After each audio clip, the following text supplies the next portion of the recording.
a Lei 12.865 é um marco importantíssimo nesse processo, né? Permitiu ali que a gente tivesse uma base legal, regulamentar sólida para os arranjos de pagamento, para as instituições de pagamento. A gente teve uma parceria também muito interessante com as próprias instituições que participam do Pix para levar isso para os seus clientes, né? Para que pudessem fazer chegar ao máximo possível ali máximo possível de informações e o máximo possível de pessoas e empresas. O Pix Internacional, por exemplo, é um produto que a gente tem um comprometimento internacional para evoluir, aprimorar os pagamentos transfronteiriços, compromisso assumido no âmbito do G20.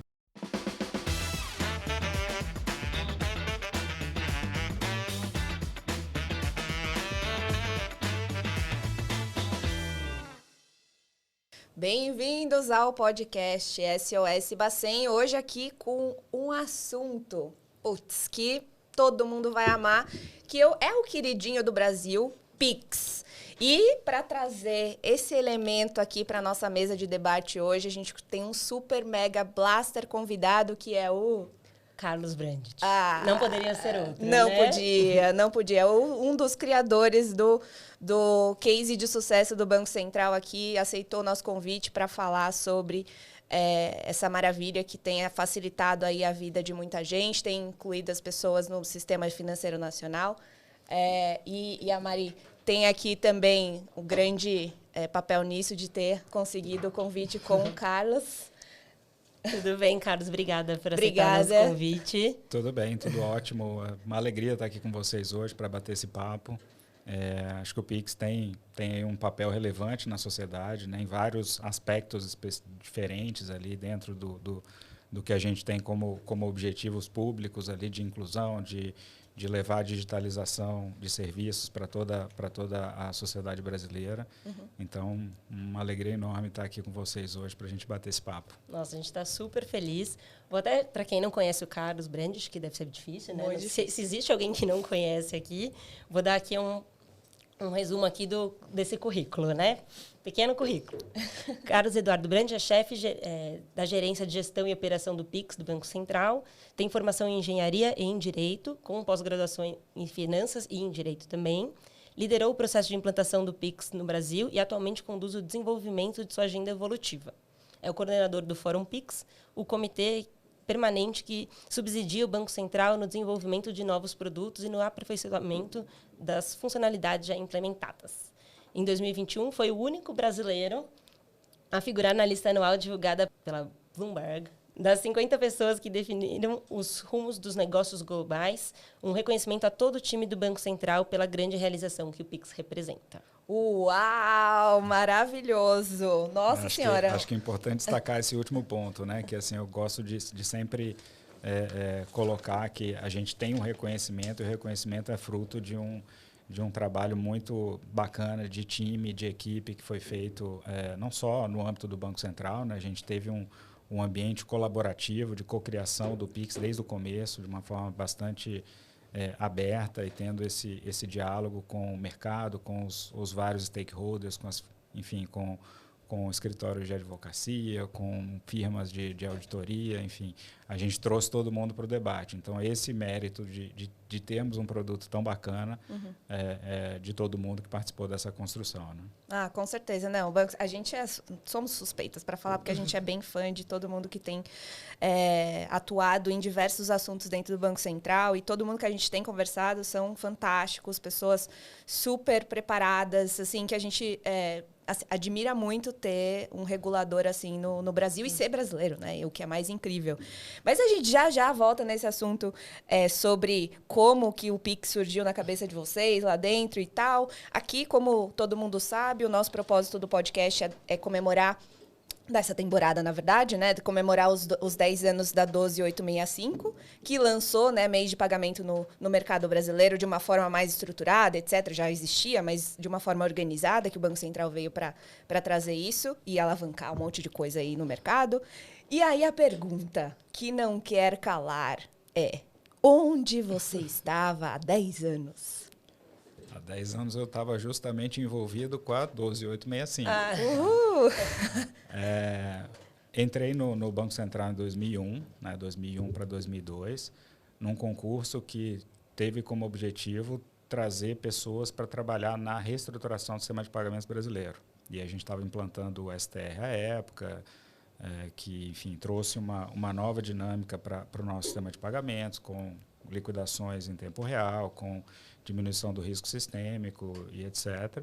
Então, desde aquela época, a gente vem trabalhando em toda essa construção, né, de ter um ambiente de pagamentos, tanto de grandes valores quanto para pagamentos de varejo também, o melhor possível para a nossa economia, para a nossa sociedade, né? Então, a gente teve toda aquela parte de reestruturação inicial e aí foi caminhando para o lado dos pagamentos de varejo. Então, a Lei 12.865 é um marco importantíssimo nesse processo, né? Permitiu ali que a gente tivesse uma base legal, regulamentar sólida para os arranjos de pagamento, para as instituições de pagamento. E isso tudo é a fundação do que a gente tem hoje, o Pix e outras iniciativas também, né? Não só o Pix, mas outras iniciativas, que conta aí com essas várias instituições que passaram a integrar o sistema financeiro, o sistema de pagamentos de uma forma segura, saudável e trazendo muita diversidade, muita competição para o nosso sistema financeiro, né? Então, acho que esse marco da 12.865 é muito importante nesse processo que começou lá atrás, né? Começou lá no começo dos anos 2000 de construir tudo que a gente tem hoje no nosso sistema financeiro, ou no nosso sistema de pagamentos, melhor dizendo aqui, né? Porque o sistema financeiro já vem sendo ainda, estruturado, né, de uma forma muito interessante há mais tempo, né? Então, o sistema de pagamentos ele tem essa trajetória muito bacana a partir dos anos 2000. Que legal.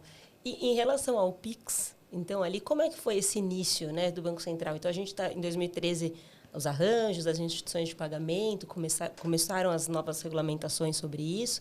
E o Pix vem quando, né? Porque muita gente acredita que ele começou ali em 2020, 2019, 2020, quando começou a operação, mas com certeza foi um trabalho muito pensado por muito tempo, né? Sim, sim. Foi novamente, uma trajetória de construção, né? Então, a gente teve ali a 12.865, começou a olhar, claro, para o que já existia em termos de arranjos de pagamento já em funcionamento, principalmente dos arranjos de cartões, mas, ao mesmo tempo, a gente acompanhava todo o surgimento e construção de ecossistema de pagamentos instantâneos no mundo, né? E toda essa discussão já acontecia naquela época. Então, a gente identificou como algo bastante interessante para o nosso sistema de pagamentos a existência de um ecossistema de pagamentos instantâneos aqui no Brasil. Tentando também já sinalizar para o mercado, desde aquela época, esse direcionamento, né? Essa identificação de que seria muito interessante para a nossa sociedade contar com esse ecossistema. Então, em 2014, a gente já publica uma primeira manifestação oficial de direcionando, né, com esse objetivo de direcionar o mercado, de que o Banco Central enxergaria como muito positivo essa existência e provocando ali também eventuais iniciativas que pudessem acontecer para a gente discutir a respeito. E isso foi sendo construído, né? Em 2014, 2015, isso é publicado novamente. Na época, no relatório de vigilância que era publicado naqueles anos, até que o Banco Central começou a se aprofundar cada vez mais no entendimento do que a gente efetivamente precisava e no que um ecossistema de pagamentos instantâneos poderia oferecer, poderia trazer para justamente endereçar ou lidar com os gaps que foram identificados. A gente foram identificados ali alguns gaps no que a gente tinha hoje em termos de produtos, de serviços ali para a nossa população. E aí o Pix ele veio nesse contexto de oferecer uma alternativa diferente para a nossa sociedade, para todo mundo, né? Para indivíduos, pessoas físicas, para empresas, para o governo, que pudesse facilitar e ser uma alternativa para tudo que as pessoas eventualmente precisassem, para que nós não tivéssemos situações não atendidas pelos meios de pagamento no país. Então, o Pix tem muito desse objetivo de o que você precisa, nós temos uma alternativa para te oferecer. Isso é muito importante do ponto de vista de política pública. Sim, nossa, é incrível, assim, entender o porquê, né, da estruturação desse conceito, desse produto, no final do dia, dentro do Banco Central. E, assim, a minha pergunta que eu fico, assim, martelando toda vez que eu vejo o sucesso que o Pix trouxe é: vocês imaginavam que seria nessa proporção, assim, que traria toda uma outra disrupção né, que a gente vê e tal, esses comparativos com outros locais do mundo e a gente virou referência no globo, né, com relação a meios de pagamento. Vocês imaginavam que e não teria... só em meios de pagamento, como o marketing do Pix é muito bom, o produto, então assim, a gente tem em várias facetas do Pix, é recorde atrás de recorde, né? Exato, exato.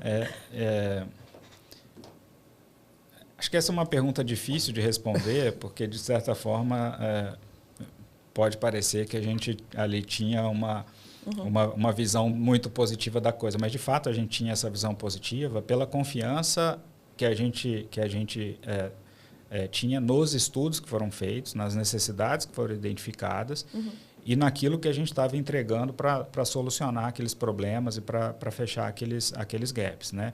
Então, de certa forma, sim, a gente esperava que o Pix fosse bastante utilizado por esse contexto de ser uma alternativa para aquilo que as pessoas estavam precisando.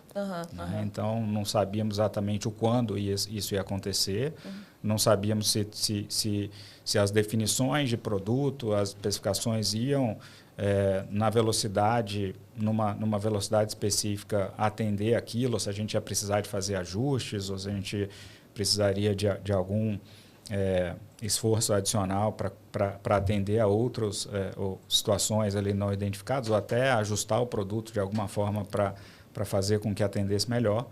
Mas, de certa forma, esse era o objetivo desde o começo, fazer com que a sociedade tivesse acesso ao meio fácil, ao meio de baixo custo, ao meio que fosse inclusivo, que pudesse conectar todo mundo com todo mundo. E esse conectar todo mundo com todo mundo é muito importante e traz esse efeito rede, esse efeito de criar valor para os usuários do instrumento de pagamento. Então, assim, nesse sentido, a gente pode dizer que era uma expectativa, sim, que ele fosse bastante utilizado, trouxesse também para o âmbito do nosso sistema de pagamentos aqui aquelas transações que estavam sendo feitas em dinheiro, em papel moeda, que são custosas por país, que tem o seu custo, e um custo não percebido, né? Um custo que as pessoas muitas vezes não identificam o quão custoso é fazer uma transação com dinheiro, porque tem todo um processo de produção do numerário, tem todo um processo de distribuição, tem todo um processo de segurança associado, de transporte para regiões distantes. Se a gente pensar que o Brasil tem dimensões continentais, que esse dinheiro precisa chegar a todos os cantos do país, é um custo muito grande. As pessoas não pagam por aquilo diretamente, né? Mas indiretamente é um custo elevadíssimo. Então, a gente trazer essa eficiência para o sistema também era bastante importante. Então, trazendo todos esses fatores, era uma expectativa, sim, que a gente tivesse uma adesão interessante no ecossistema. Que foi criado. Não sabíamos exatamente o tempo, o timing disso, mas era uma expectativa. Porque foram recordes atrás de recordes. Lançou 3 meses depois, já era recorde de transações, etc. Sim, isso eu acho que é um reflexo da competência de todos do time, né? Da entrega, da forma como foi feito. Eu acho que o Pix ele traz vários cases, não é só o case do Pix em si, mas como o Banco Central, o regulador, lidou com a sociedade, com o mercado durante esse processo. Eu acho que foi super transparente em todos os sentidos, em todos os níveis, desde das questões técnicas, as questões operacionais e também até de marca, né? Que traz isso para ver se vai ser aderente ou não, e etc. Eu achei isso fantástico. E para fixar, né? Porque você tem uma marca forte hoje que todo mundo reconhece em qualquer local. Então, isso é muito diferente do que a gente tinha antes, né? A gente não tem o TED, você não imagina, né? Uma marca do TED, do boleto.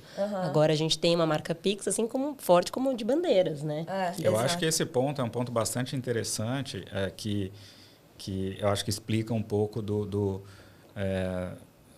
índice de adesão que a gente vê, e que foi um diferencial em termos desse processo de implantação. Não existe um fator único de sucesso, vamos dizer assim, ou seja, tem vários fatores que contribuíram para isso, desde a criação das bases, lá da 12865, isso é necessariamente considerado como um fator de sucesso, porque foi o que criou ali a base para a gente ter um ecossistema diverso, um ecossistema rico, com mais de 800 participantes hoje oferecendo serviços ali no âmbito do Pix.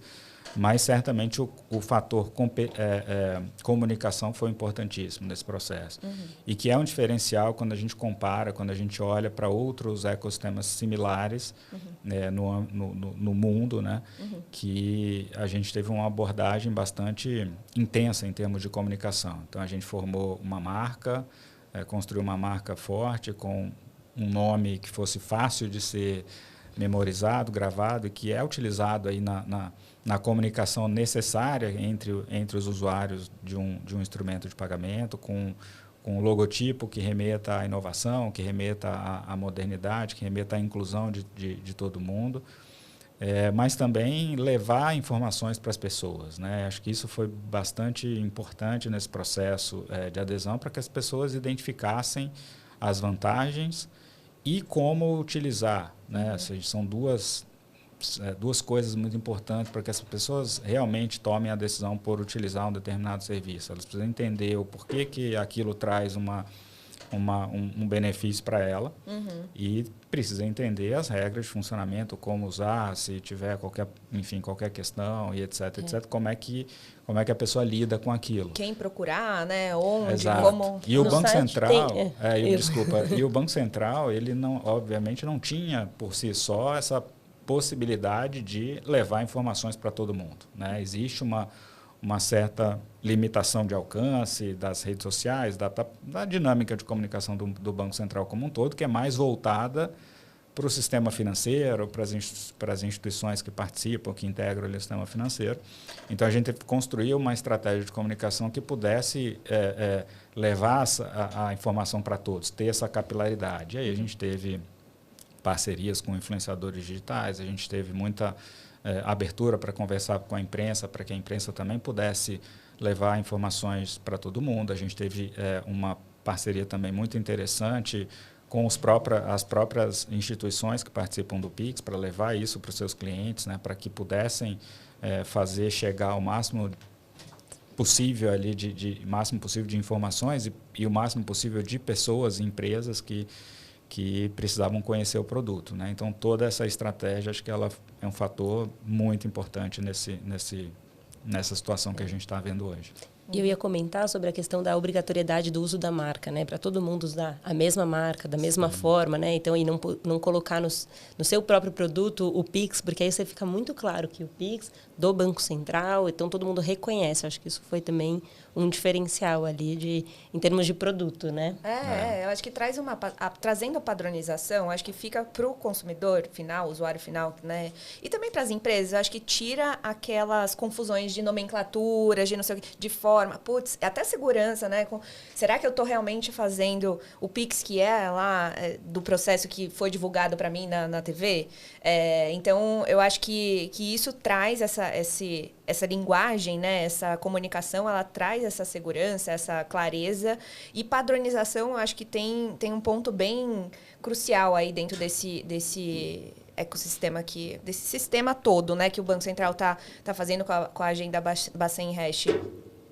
Desde o Open Finance, com o Pix, com tudo. Eu acho que tudo se cruza, e justamente porque vocês ajudaram o mercado a conversar um com o outro, essas integrações, e tudo vem com essa questão da padronização. Por isso que eu mencionei aqui, eu acho que é bem interessante. E aí no Pix, dentro do Open Finance, ainda existe uma construção. Sim, sem dúvida. A gente ainda não tem algo tão claro na sua visão, ou a gente já tem algo bem evolutivo? Eu acho que é um processo natural de construção, de amadurecimento. A gente enxerga muita sinergia entre o Open Finance e o Pix. Né? Isso está acontecendo, isso vem agregando valor, tem dado maior uma dinâmica mais competitiva para o mercado, tem expandido ali as possibilidades, as necessidades que podem ser atendidas ali em termos de pagamentos, tem trazido também melhorias em termos da experiência do usuário ali na jornada de pagamento, principalmente no online. Então, assim, a gente está muito feliz em poder explorar essa sinergia e isso, no final das contas, reverte em benefício para todo mundo, né? Sim, sim. A dinâmica do Open Finance tem ali também a necessidade das pessoas entenderem como é que funciona, dos consentimentos, etc. Mas, assim, em termos de sinergia, é algo que a gente vai ver cada vez mais acontecendo na prática, explorando todas as possibilidades, e esse leque de soluções vai estar cada vez mais amplo para a população. Muito bom, muito bom. Assim, eu sou uma entusiasta nesse assunto também do Open Finance e o Pix, para mim, acho que todos os fóruns, quando acontece, a gente fica já, meu Deus, o que será que vem de novidade aí? Quais são as novas funcionalidades que vão ser criadas? Então, acho que as pessoas, elas esperam, eu falo aqui, né, pelas pessoas que eu interajo, o que vem pela frente, todo mundo até estimula, né? Pede para vocês, e aí, quando que vem o Pix automático? O Pix não sei o quê, o Pix lá. Como que vocês lidam com essa ansiedade do mercado quando, né, de desenvolver as coisas do Pix e tal? Porque eu imagino que vocês tenham vários pontos importantes para deixar a base bem estruturada, forte e continuar mantendo, né, o que já foi construído. Mas, ao mesmo tempo, tem uma agenda evolutiva como também você comentou que existe ali dentro e tem que ser recorrente. Como que vocês fazem para acalmar um pouco e baixar a poeira do mercado nesse sentido? Eu acho que a chave de tudo aqui que a gente vem fazendo é a comunicação com o mercado, é você estar de uma forma bastante transparente, colocando ali o que está sendo feito, quais são os direcionamentos, quais são os próximos passos, o que está priorizado, o que ainda não está priorizado, e colocando também os porquês, né? Ou seja, a gente tem aí hoje na nossa agenda de trabalho o Pix automático como produto priorizado para ser desenvolvido e implementado. A gente vê demandas diversas por lançar o Pix automático o quanto antes. Por quê? Porque é um produto extremamente interessante, importante para vários modelos de negócio. As empresas querem ter a sua participação ou aderir ao Pix automático o mais rápido possível, porque agrega muito valor para as empresas. Mas, de outro lado, a gente precisa fazer com que esse processo seja seguro, para que essa construção seja num tempo ideal, num tempo suficiente para que a gente garanta que quando o produto for implementado, ele funcione de forma correta, ele funcione tudo redondinho. Por quê? Se a gente tiver qualquer problema que possa comprometer a confiança no produto, que possa comprometer a imagem do Pix, a gente tem uma externalidade negativa muito grande. A gente tem um efeito de confiança no produto que depois é difícil de reverter. Então, esse é o nosso cuidado. E a gente coloca isso de uma forma muito clara. A gente entende a vontade de fazer o quanto antes. Nós também queremos que isso se reverta para a sociedade o quanto antes, porque quanto mais rápido a gente tiver ali as necessidades sendo atendidas, melhor.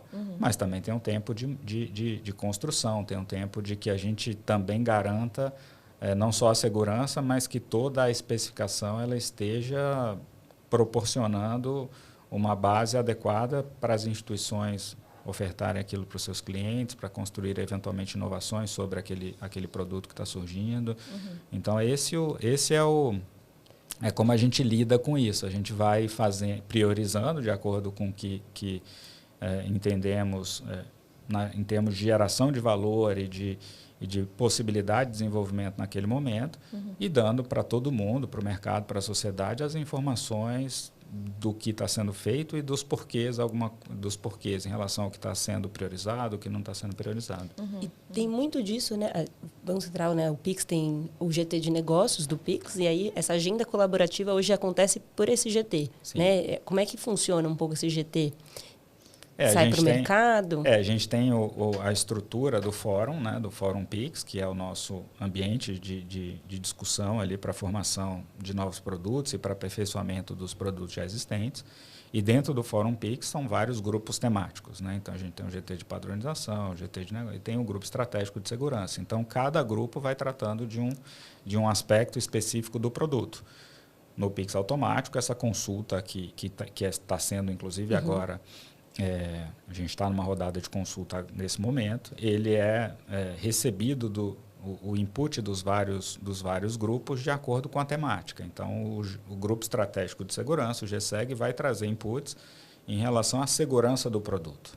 Né? E assim vai, a gente vai recebendo tudo aquilo, vai tendo um diálogo também com usuários finais, o que é bastante importante. Né? A gente não só se restringe a dialogar com as instituições que oferecem o serviço, que são participantes do Pix, mas a gente tem um diálogo muito intenso também com quem utiliza o produto, né? Para tentar garantir ou ter certeza que a gente tem informações adequadas daquelas pessoas e que isso vai se reverter ali numa boa especificação do produto. Então, várias conversas com empresas, com associações diversas, enfim, essa é a dinâmica de trabalho que passa muito pelo fórum, lá nos grupos que você mencionou. Isso é importante, porque daí você entende de fato a dor, né? A dor que precisa ser resolvida e como que as discussões... E divisões diferentes, né? Você vê dores diferentes, né? Exato. Porque tem a instituição, participante, você vai ter uma questão de segurança, o usuário também, o que ele espera daquele produto, como vai resolver a vida dele, né? Como vai ou ajudar, pelo menos, a vida dele em termos de pagamento. Exato. E assim, falando de desafios, né? Que vocês, dentro desse pouco tempo de história do Pix, mas de grande sucesso. O que vocês têm visto de desafio hoje que a gente deveria priorizar, deveria se aprofundar um pouco mais, do ponto de vista de produtos que das features que já estão construídas e do que vocês estão desenhando, que a gente precisa... Não, isso aqui tem um ponto importante para a gente olhar e priorizar. Eu acho que assim, a gente está sempre olhando para o todo do produto. Uma questão fundamental, que é transversal a todos os produtos, é a segurança. Então, é um diálogo permanente, né? Tanto é que lá na estrutura do fórum a gente tem os grupos técnicos, que são GTs, né? Então tem o GTX, o GTY, mas o de segurança tem um outro nome, que é Grupo Estratégico de Segurança. É o único que tem a nomenclatura GE e não GT, né? Que é um grupo estratégico e não um grupo de trabalho, um grupo técnico. Então, acho que a questão da segurança ela é fundamental. Desde o começo, junto com a comunicação, era ali dedicado todos os esforços e toda a atenção para que a gente pudesse ter o melhor possível em termos de segurança. E eu acho que é isso que a gente tem que fazer junto. A segurança é uma coisa colaborativa, né? Ou seja, todo mundo ganha quando a gente colabora. Sim. Então, todos têm que ter o máximo possível de contribuição, né? Cada um tem um papel específico, a gente tenta sempre colocar as infraestruturas necessárias para que isso aconteça, as instituições têm o seu papel também em pegar todas as informações que a gente disponibiliza, por exemplo, numa base centralizada antifraude para alimentar os seus motores antifraude, levar educação e informação para as pessoas de como utilizar também bem os produtos para que não sejam vítimas ali de engenharia social e coisas do tipo. Então, eu diria que a segurança é algo bastante transversal. Um outro desafio, claro, é a própria condição do Banco Central de conduzir todo esse processo ao longo do tempo, né? Então, a gente já vem falando, né, alertando para as dificuldades que nós temos ali de formação de equipe, de valorização. O pessoal está... Todo o time, eu posso dizer com muita segurança, está totalmente dedicado a entregar aquilo que cria valor para a sociedade, mas também está bastante preocupado com aquilo que está sendo feito, né? Para garantir ali a continuidade desse processo, para que tenha uma valorização adequada de todo o time que trabalha, não só no Pix, né? Estou falando em termos de Banco Central, a gente tem aí mais de 10 anos sem ter uma pessoa entrando no Banco Central para reforçar o time, e obviamente nesse período todo muitas saídas de aposentadoria, de pessoas que saem da instituição, e uma agenda de trabalho extremamente intensa, né, com toda essa inovação que a gente vem produzindo aí ao longo do tempo, não só com Pix, mas com Open Finance, com Drex e com vários outros projetos, né? Sim. Então, acho que essa é uma questão que a gente... Eu acho que a gente como sociedade, né, não estou nem dizendo a gente como Banco Central, falando a gente como sociedade tem que estar atento a isso, porque de fato eu acho que o Banco Central tem um papel importantíssimo em formar as bases para essa inovação e a gente quer que isso continue acontecendo. Né? Então, acho que é importante ter a visão de que não é algo que o Banco Central tem que defender. Na minha visão, é algo que a sociedade precisa defender também. Sem dúvida. Acho que essa questão de fraudes e golpe que tem envolvido, né, que a gente vê bastante também aí na mídia, acho que é uma questão que subiu muito, né, também porque os números do Pix são muito impressionantes. E aí a gente vê ali, no escritório eu vejo bastante isso, né, de quanto é importante, né, a questão de segurança cibernética, de você ter bons sistemas de antifraude. Então, assim, tem também uma intenção dos participantes em ajudar e melhorar e trazer pessoas boas dentro do sistema. Você faz um onboarding bom, você vai ter pessoas boas dentro do sistema e você tende a diminuir isso. Golpe sempre vai ter, sempre teve, sempre vai ter, né? Sim. Mas eu acho que essa questão, assim, dessa conscientização das instituições participantes, dos usuários, entender ali para quem você está fazendo o pagamento, fazer essa conferência, é muito importante também, né? Assim, acho que em termos de segurança, acho que seria legal a gente explorar qual a visão de segurança que a gente está falando aqui. A gente está falando da segurança estrutural de antifraude, que daí a gente tem a interação com as empresas e a indústria, mas a gente também tem uma questão de credibilidade da marca, etc. Então, segurança no sentido amplo, que a gente está comentando aqui, acho que seria legal para os nossos espectadores escutarem, mas e também acho que esse ponto de importância da estrutura do regulador se manter, né, a linguagem, as pessoas ter uma continuidade ali, das pessoas estarem ali disponíveis para atender o mercado, a sociedade, porque cada vez tem um crescimento, como você mesmo colocou, de várias iniciativas importantes para a gente colocar o Brasil em outro patamar. E se a gente não tiver uma estrutura compatível, como que isso vai se dar daqui para frente, né? E eu acho que isso vem também um pouco da minha pergunta de como vocês lidam lá atrás, né? Com essa ansiedade do mercado da evolução. Se a gente não tem a estrutura, provavelmente as coisas se estagnam, né? Então, eu acho que a gente precisa realmente, como sociedade, como mercado, entender a situação, entender a criticidade disso e apoiar no que for necessário para a gente conseguir manter e melhorar. Reconhecer também, porque eu acho que tem um ponto também de reconhecimento, né, de tudo que vem acontecendo aí dos últimos 10 anos, que eu acho que não foi pouca coisa, foi muita coisa. Enfim, então aqui só uns comentários que para mim também isso é bem crítico e a gente precisa olhar com urgência. Agora, nessa questão de segurança, se você quiser comentar mais alguma questão, é isso mesmo? É a segurança que a gente está falando aqui, é a questão, não vai só na parte de fraude, prevenção à fraude, tem mais do que isso na sua leitura? Eu acho que é uma questão bem ampla, né? Ou seja, na verdade, tudo passa pela prevenção à fraude, mas a prevenção à fraude ela tem múltiplos aspectos que têm que ser tratados tanto pelo Banco Central quanto pelos participantes e por quem mais puder ajudar nesse processo. Porque, como eu falei, é uma coisa que todo mundo ganha quando a gente consegue dar mais segurança para o mercado, né? Na verdade, só quem perde é quem tem más intenções e aí esse tem que perder mesmo, né? Nesse caminho de dar um ambiente mais seguro para a nossa sociedade. Então, tem vários pontos. Tem a questão da segurança da própria infraestrutura. Acho que isso está muito bem resolvido, porque a gente pega toda a segurança da infraestrutura do sistema de pagamentos que vem, como eu falei, lá de 2000, né, 2001, 2002, quando a rede do Sistema Financeiro Nacional foi implementada, o Pix utiliza essa rede do Sistema Financeiro Nacional, que já se provou extremamente segura ao longo do tempo. E o que a gente precisa agora é fazer com que, principalmente as fraudes que venham em decorrência de engenharia social, crimes, etc., elas não aconteçam, né? A gente tem um processo de autenticação e de identificação de quem está fazendo a transação já bastante seguro, muito, muito interessante, mas a gente acaba, às vezes, tendo situações desse tipo.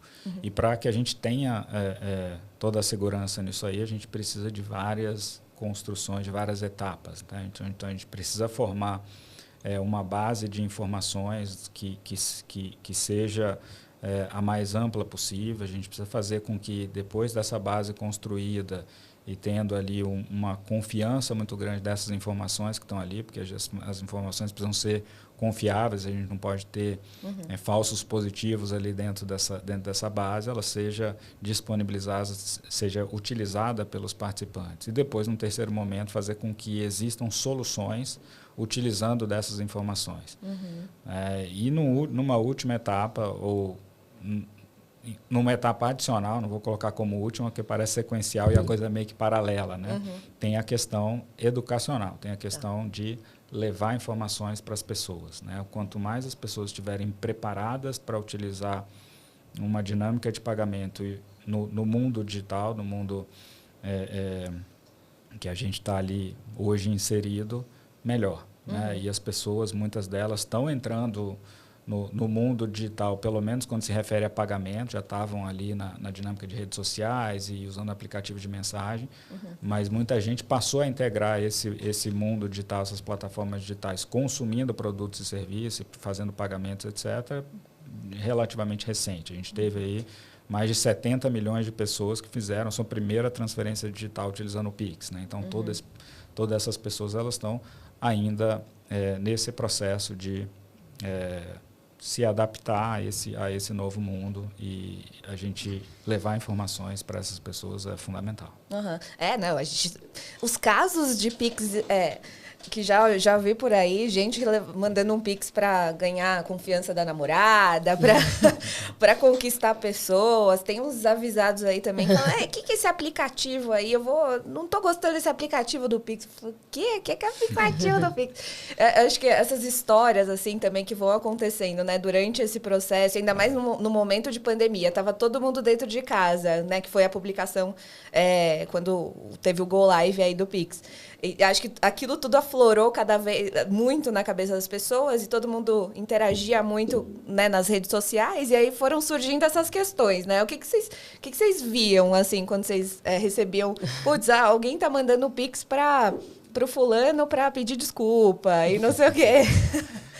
Assim, aquilo que é utilizado e que não cause nenhum mal para as pessoas, tudo tranquilo, acho que é saudável, não há nenhum problema.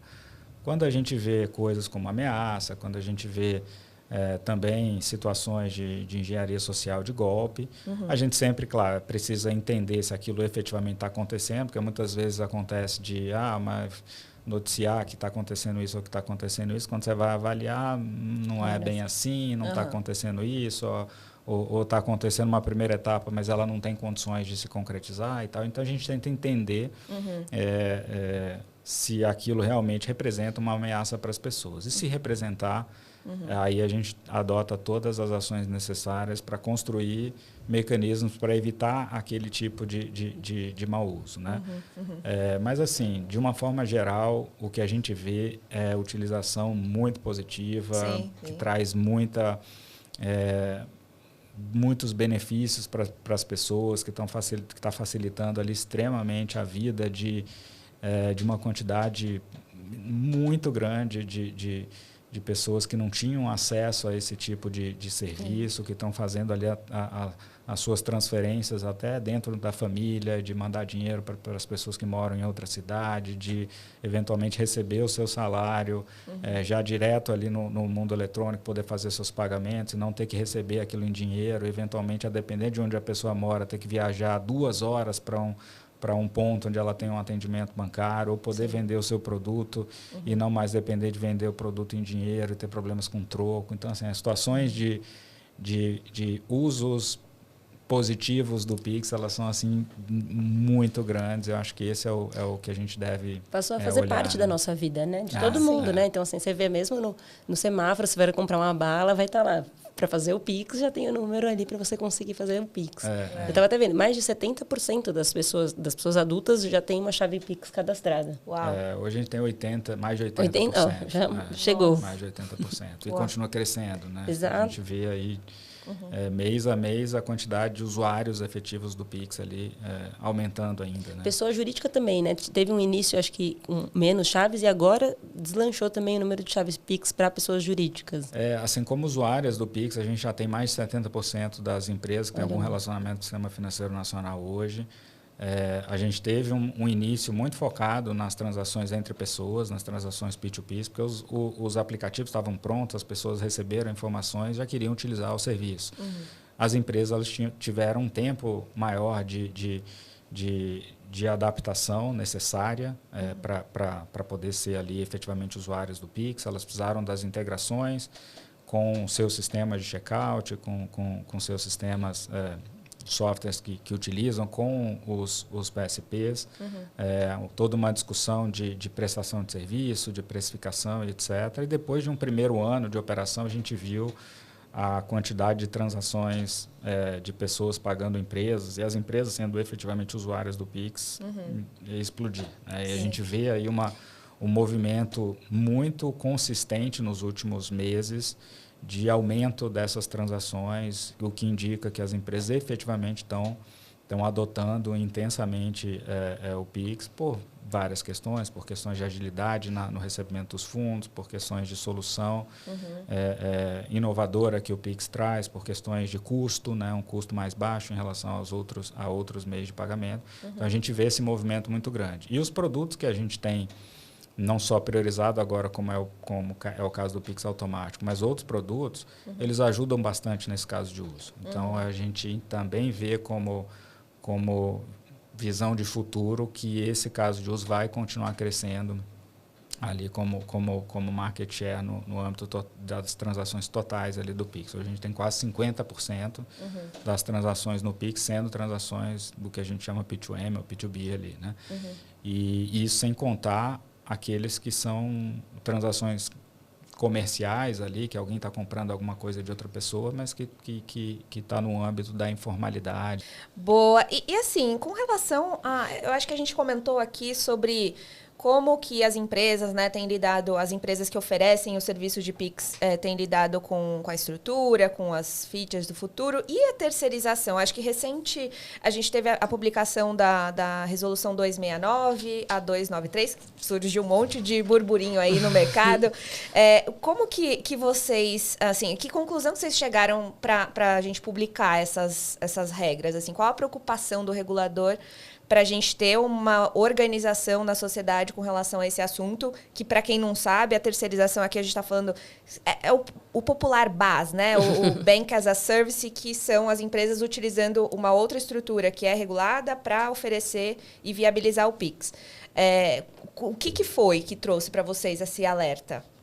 Eu acho que tudo passa pela nossa discussão de segurança, né? Se a gente quer um serviço que seja competitivo, que a gente tenha instituições efetivamente oferecendo o serviço e agregando inovação no sistema, mas que isso seja feito de forma segura.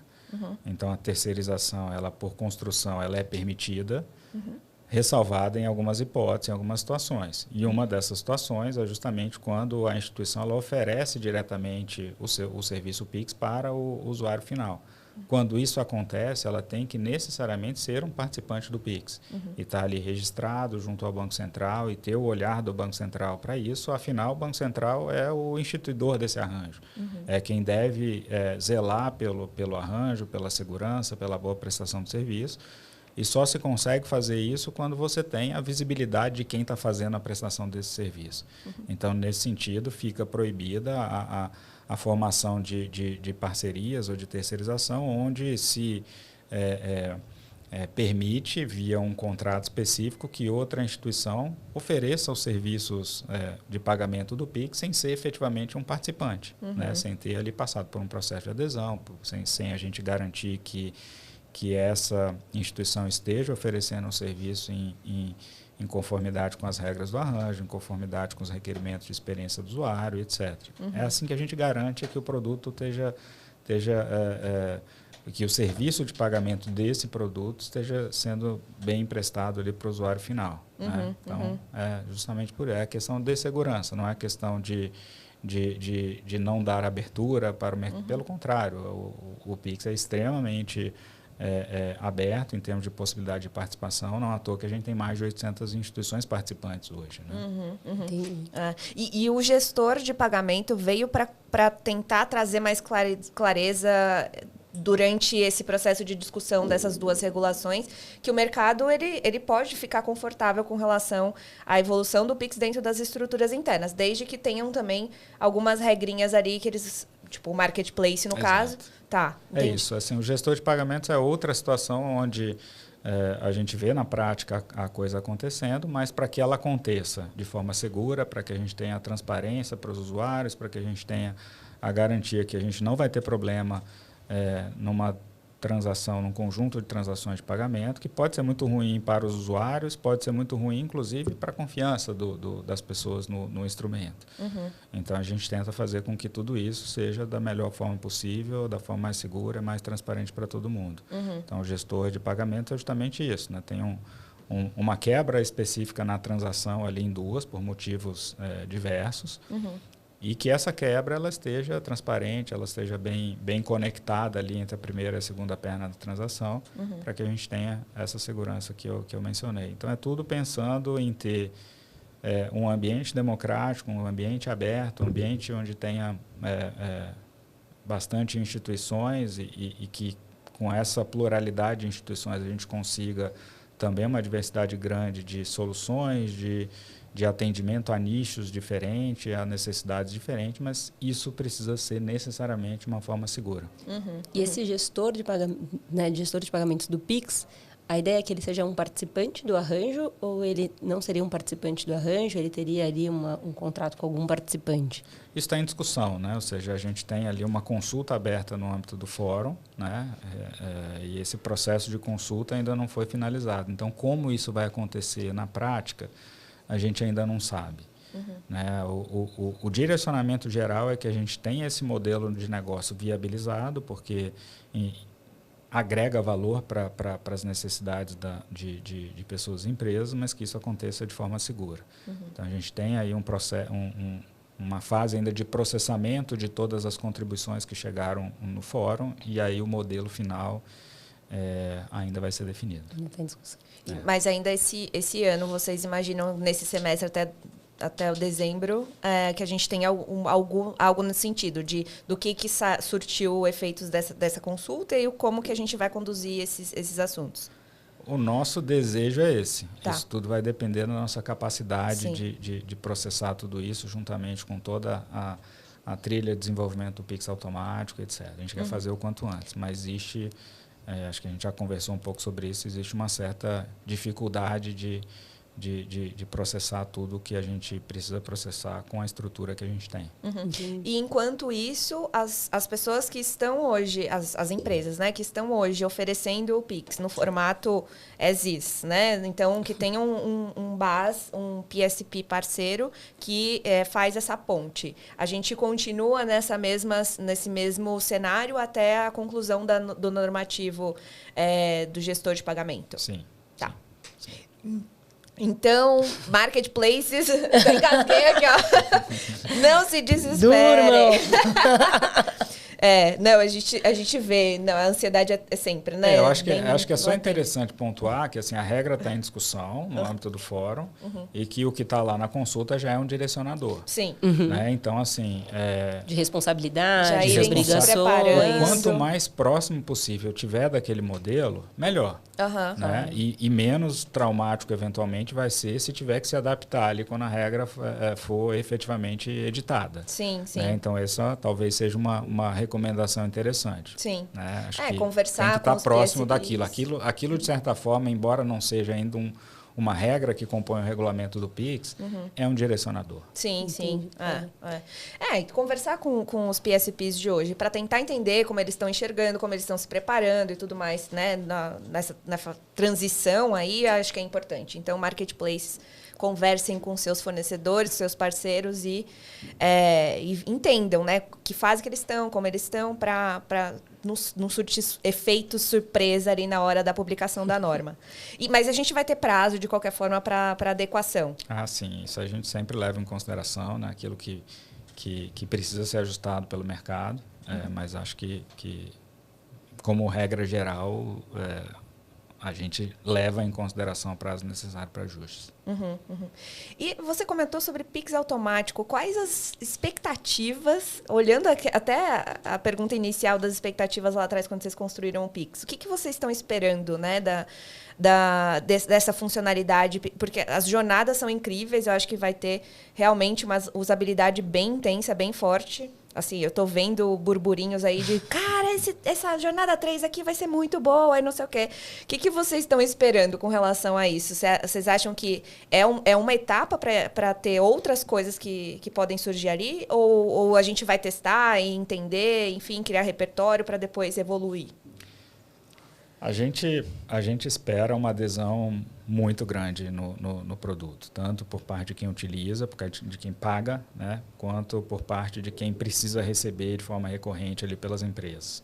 Num primeiro momento, as empresas estão mais ansiosas, porque conhecem mais o produto, as pessoas ainda não têm essa visibilidade. Então, a gente já percebe uma demanda gigantesca pelo produto, pelas empresas, de todos os segmentos, de todos os modelos de negócio, desde utilities, passando por seguros, passando por academias, escolas, streamings e etc. Né? Então, assim, é uma demanda realmente muito grande. A velocidade com que isso vai acontecer, a gente não sabe ainda, né? Porque vai depender de como as pessoas vão entender o produto, de como... mas certamente a gente vai fazer todo o possível para que isso aconteça em algum momento. Ou seja, a gente vai entregar o produto o mais redondo possível num primeiro momento, focando em experiência do usuário, focando em segurança, padronização, focando em comunicação. A gente tem uma dinâmica já planejada de comunicação bastante intensa para que pessoas e empresas conheçam o produto e como eu falei lá no início, né, do Pix, a gente precisou dessa informação para essa adesão, então a gente está também cuidando muito da comunicação, mas eventualmente vão surgir ajustes que precisam ser feitos ao longo do caminho e que a gente vai fazer naturalmente. Existe um conjunto muito completo já no primeiro release ali do Pix automático, uma série de funcionalidades dentro do produto já definidas, outras vão acontecer ali na frente. Então, a gente tem a retentativa, por exemplo, que, em princípio, a gente tem uma retentativa intradia já definida como parte do primeiro release ali do MVP. E retentativas que saiam do intradia, que vão para dias posteriores, isso ainda está sendo discutido e provavelmente vai acontecer num segundo momento, num segundo release ali do produto. E junto com essa questão específica, outras questões vão estar no segundo release. O ponto importante é que a gente não deve descansar enquanto a gente não oferecer uma solução que faça sentido para quem precisa desse tipo de pagamento. E a previsão é para o início do ano que vem?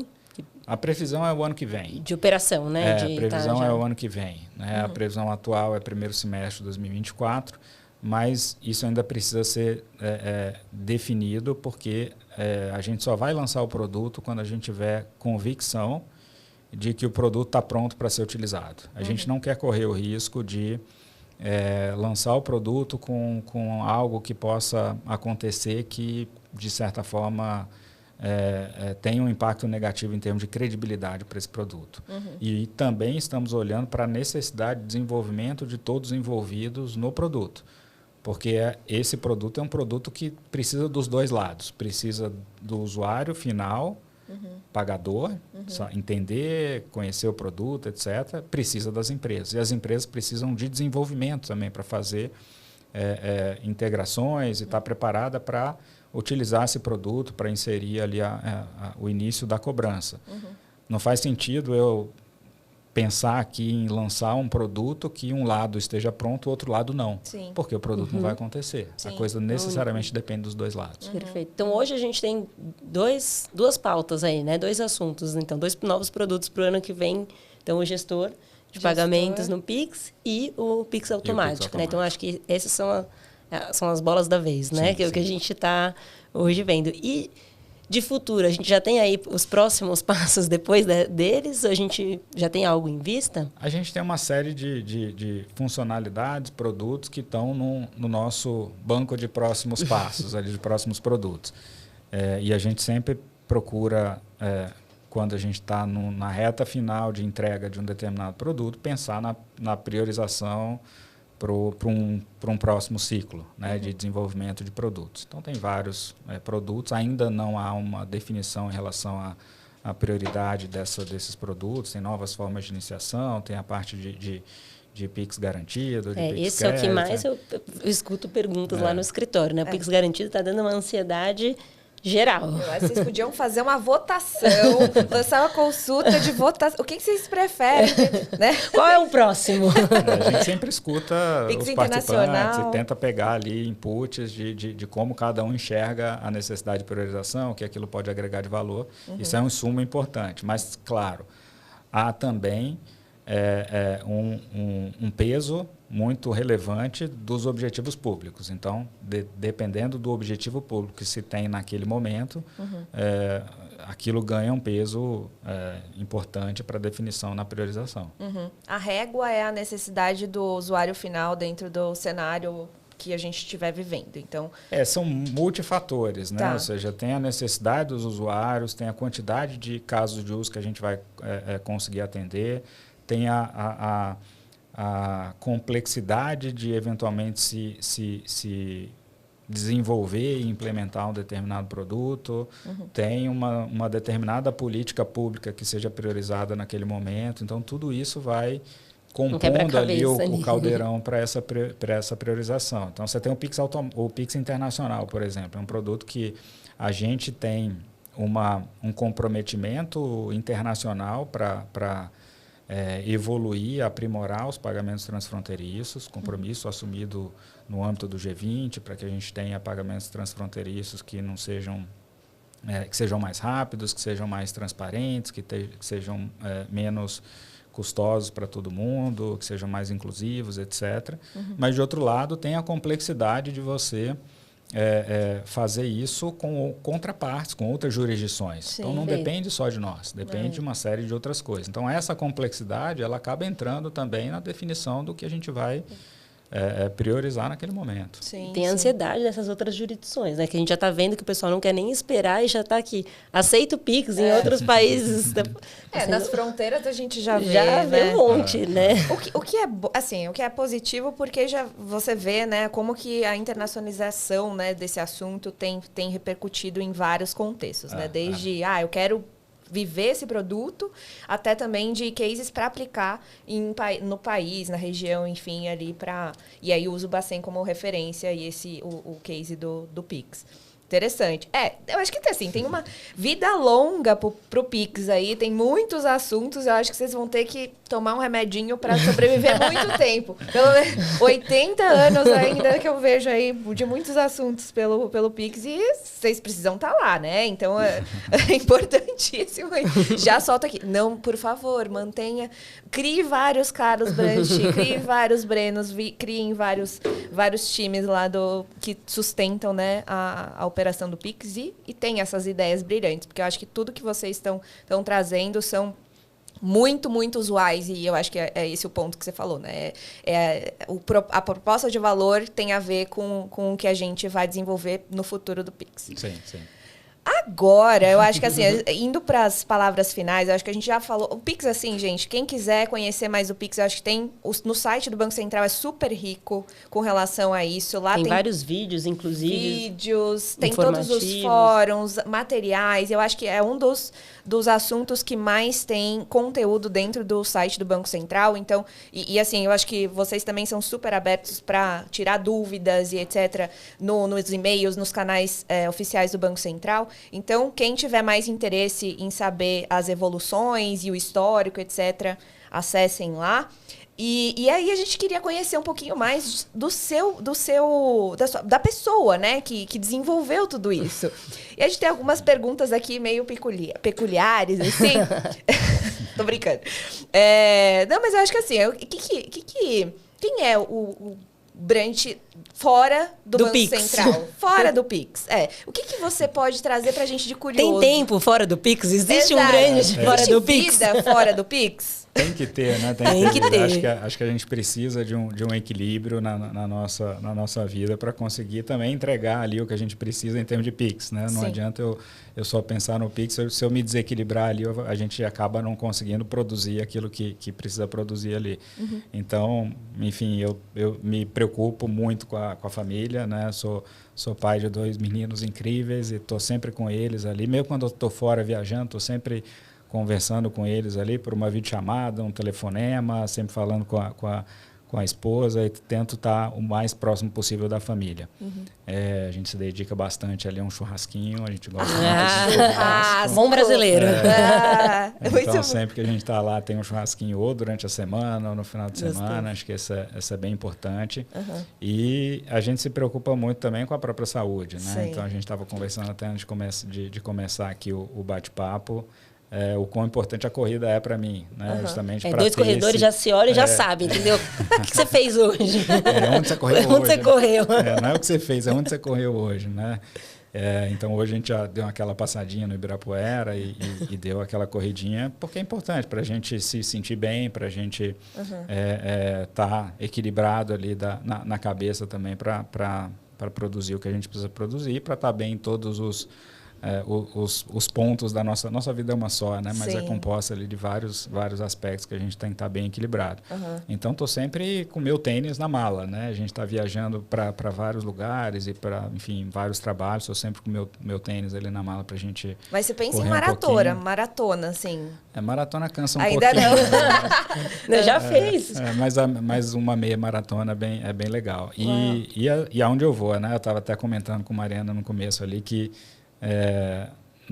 por coincidência, eu tive que estar em 4 continentes num único mês nesse ano e o meu tênis foi parte da mala em todos os lugares que eu fui. Então, eu acabei correndo em 4 continentes num mês só. Né? Uau! Praticamente o Forrest Gump. Muito bom. Então, aquilo foi bem legal. Mas é isso. E a gente continua dedicado ao tema, aos pagamentos. Acho que, de certa forma, tanto o Banco Central quanto os pagamentos estão... Acho que no meu DNA, né, eu sou a terceira geração da minha família no Banco Central. Né? Meu avô, meu pai e agora eu. Parte ali do Banco Central e com muito orgulho de ter construído muitas coisas ali pensando na sociedade. Acho que o pagamento tem também um pouquinho no DNA ali. Né? Meu pai teve uma participação bem relevante ali na implementação dos pagamentos internacionais no âmbito dos cartões de crédito. Que demais! Ali na década de 90. Então, isso já deu uma dinâmica interessante ali para quem precisava fazer, enfim, viajar e fazer seus pagamentos ali com cartão de crédito. E, enfim, a gente está sempre olhando para o que a gente pode fazer de melhor e desafio é um pouco do que move a gente, ver ali o impacto positivo na sociedade, isso arrepia a gente e a gente tá aí para isso. Pode ficar tranquila, tem mais 2 branches ainda, então, pro Banco Central. A gente pode relaxar aqui, ó. Vamos aí, ó. Tamo seguro. A gente chega na 4ª geração. Né? Tem que chegar, pelo amor de Deus.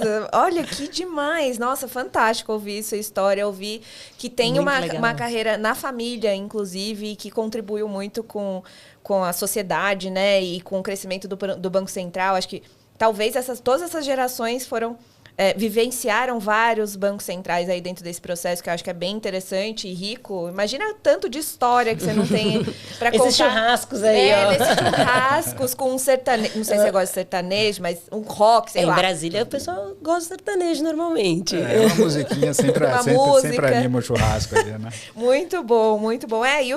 Eu acho que, na verdade, você gosta de velocidade, né? Porque, assim, Pix, corrida, eu acho que tem a ver aí. Tem sempre em movimento. Exatamente. Muito legal, Brent. Muito obrigada. Foi ótimo, super esclarecedor. Sim.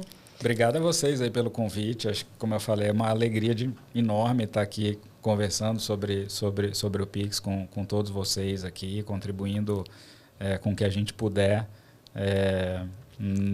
mostrar não só o que a gente tem feito, mas principalmente mostrar aquilo que a gente está visualizando como próximos passos. E acho que é importante para todo mundo ter a real clareza, ali, a maior clareza possível para se planejar, para se organizar, para pensar no futuro, né?